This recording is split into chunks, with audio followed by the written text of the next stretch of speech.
उत्तर प्रदेश के हाथरस में मनीषा वाल्मीकि नामी दलित लड़की के साथ जो हुआ वो पूरे हिंदुस्तान के लिए बड़े शर्म की बात है और पूरा हिंदुस्तान उस मामले से वाकिफ़ है।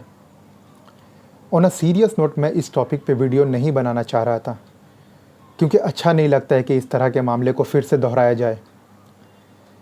लेकिन चूंकि ये मामला सिर्फ रेप तक महदूद नहीं है बल्कि इसमें बहुत सारी चीज़ों का इन्वॉल्वमेंट है।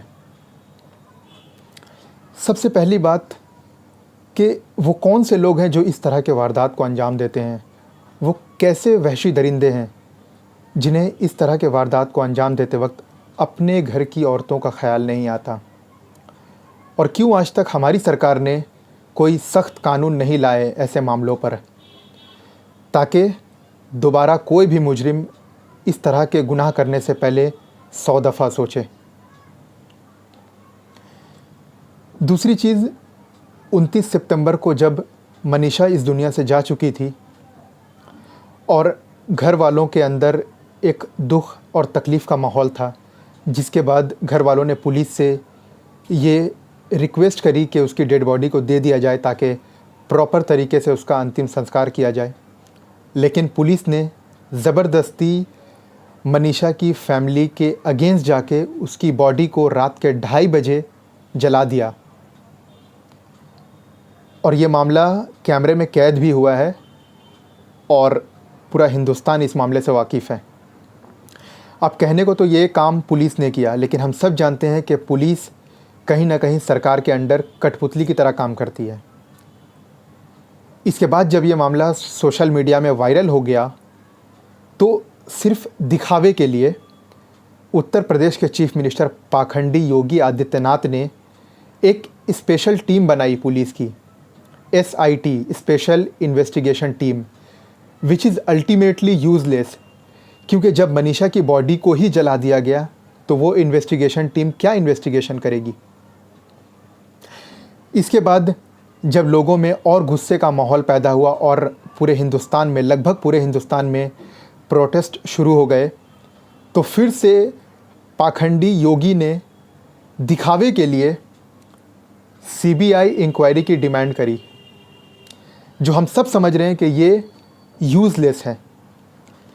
इसके बाद हमने देखा कि पुलिस ने मीडिया वालों को, जर्नलिस्ट को उसके परिवार से मिलने नहीं दिया और उसके घर के पास इनफैक्ट पूरे गांव में 144 लगाकर पूरे गांव को पुलिस छावनी बना दी।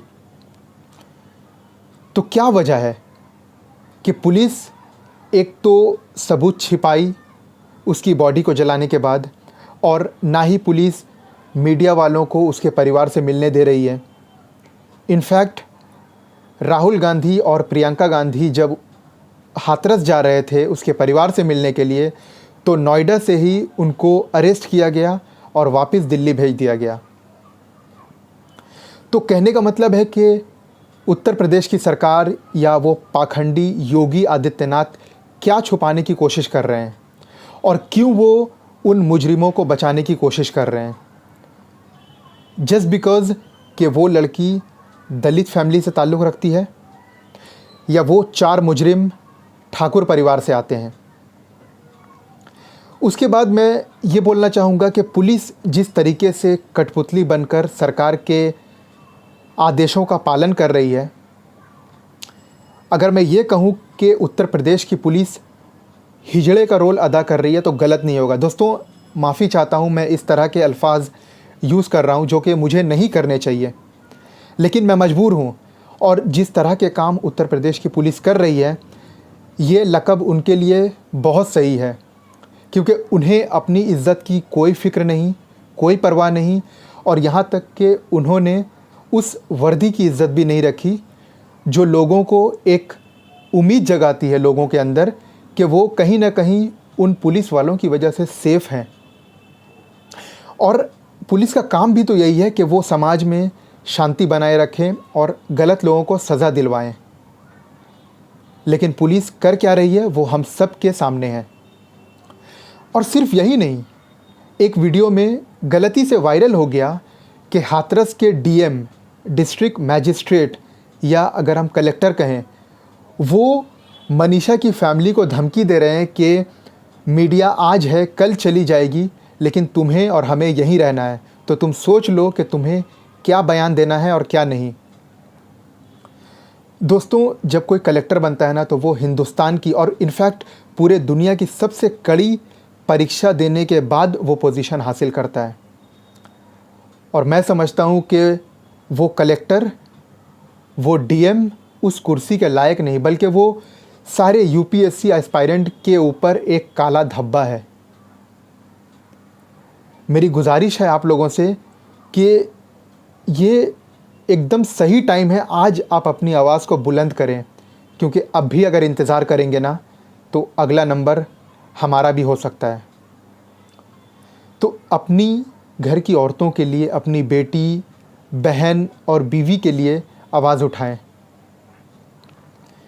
आवाज़ उठाएं। और मेरी सरकार से गुजारिश है, मेरी रिक्वेस्ट है सरकार से कि रेप जैसे घिनौने मामले पर एक सख्त कानून की बहुत ज़रूरत है हिंदुस्तान को। बहुत शुक्रिया। जय हिंद।